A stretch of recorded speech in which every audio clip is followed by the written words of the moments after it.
My name is Tommy Grace. I live in a small village in California called Red Hollow.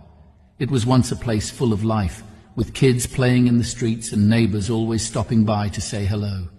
But everything changed one terrible day, and I'll never forget it. A few years ago, the ground shook so hard it felt like the whole world was breaking apart. The earthquake destroyed almost the whole village. I was in town getting supplies when it happened.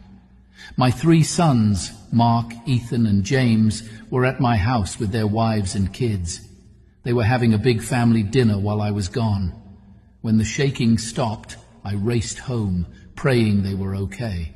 But when I got there, all I saw was rubble. My home was gone, crushed to the ground. I started digging through the wreckage with my bare hands, calling their names. But I only found silence. Then I found them, my sons, their wives, and even my sweet little grandkids, lifeless under the ruins. That day, I lost everything. My family was my whole world, and now they were gone. I didn't know how to keep living. The days after the earthquake felt like a blur. The town was full of people crying, trying to rebuild, but I didn't care about any of it. I didn't want to be here anymore. One morning, I decided I couldn't take the pain any longer. I walked deep into the woods, far away from the village. I didn't want anyone to find me. I planned to end my life there where no one would see.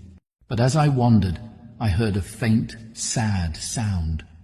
It was like a cry. I followed it and found a tiny monkey tied to a tree.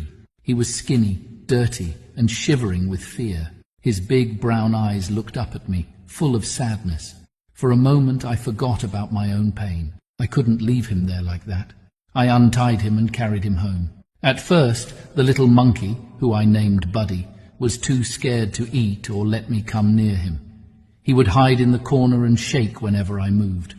But I knew what it was like to be scared and hurt, so I gave him time. Slowly, he started to trust me. One night, when I couldn't sleep, I found my father's old rusty violin, which had also managed to survive the earthquake.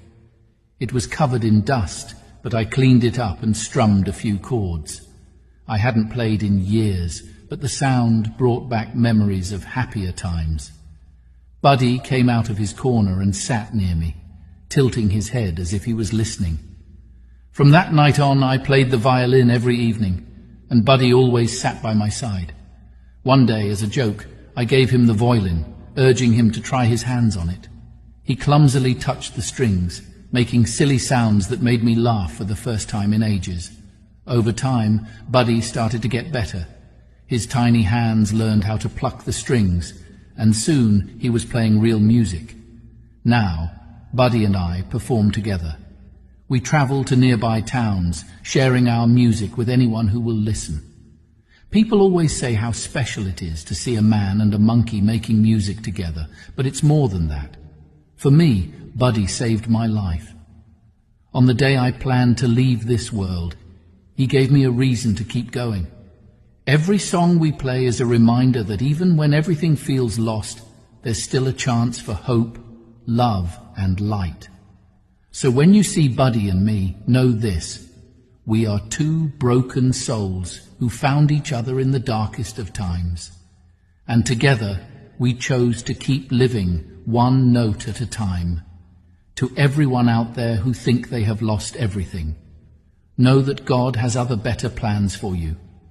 Tonight, I'll allow Buddy to play 3 pieces and bless your evening. Listen and be encouraged. Thank you.